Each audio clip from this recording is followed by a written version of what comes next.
আসসালামু আলাইকুম। আন্তর্জাতিক বিষয়াবলীর উপর বিষয়ভিত্তিক আকারে গুরুত্বপূর্ণ প্রশ্নাবলী। বিসিএস পরীক্ষায় কিন্তু ধর্মের উপরে 1-2 মার্কের প্রশ্ন আসে। তার জন্য আপনারা ভালো মতো ভিডিওগুলো দেখবেন। আর যারা বিসিএস ছাড়াও সকল ধরনের পরীক্ষার জন্য সর্বোচ্চ কমন ইনশাল্লাহ পাবেন। হিন্দু ধর্ম কি নামে বহুল পরিচিত? এটা হলো সনাতন ধর্ম নামে পরিচিত। হিন্দুদের আদি ধর্মগ্রন্থ কোনটি? বেদ। আর্যদের ধর্মগ্রন্থের নাম কি? বেদ। বেদ শব্দের ব্যুৎপত্তিগত অর্থ হলো জ্ঞান। বেদের রচয়িতা কে? এদের কেউ নয়, মানে ব্যাস, বাল্মীকি, মনু, এই অপশনের একটাও হবে না। বেদ কয়টি? বেদ হলো 4টি। উপনিষদ কত প্রকার? 12 প্রকার। উপনিষদের মূল উদ্দেশ্য কি? ব্রহ্মজ্ঞান লাভ করা। গীতা কোন ধর্মগ্রন্থের অন্তর্গত?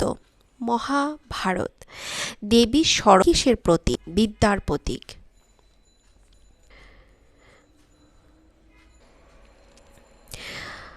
দেবী সরস্বতীর বাহন কি? হংস। শ্রীকৃষ্ণের পিতা কে ছিলেন? বসুদেব। হিন্দুদের উপাসনালয়ের নাম কি? মন্দির। বিশ্বের সর্ববৃহৎ মন্দির আঙ্কর ওয়াট কোন দেশে অবস্থিত? কম্বোডিয়ার আঙ্করে। সোমনাথ মন্দির ভারতের কোন অংশ অবস্থিত? এটা হলো গুজরাটে।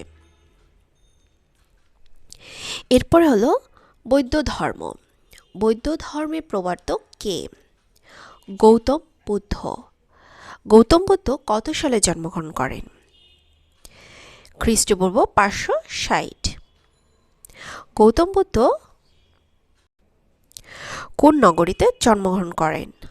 লুম্বিনীতে। গৌতম বুদ্ধের জন্মস্থান লুম্বিনী হলো নেপালে। গৌতম বুদ্ধ কোন দেশে জন্মগ্রহণ করেন? নেপালে। গৌতম বুদ্ধের আসল নাম কি? সিদ্ধার্থ। সিদ্ধার্থ নামটি কার ক্ষেত্রে প্রযোজ্য? Gautam Buddha. Light off Asia এটি কার উপাধি? গৌতম বুদ্ধের।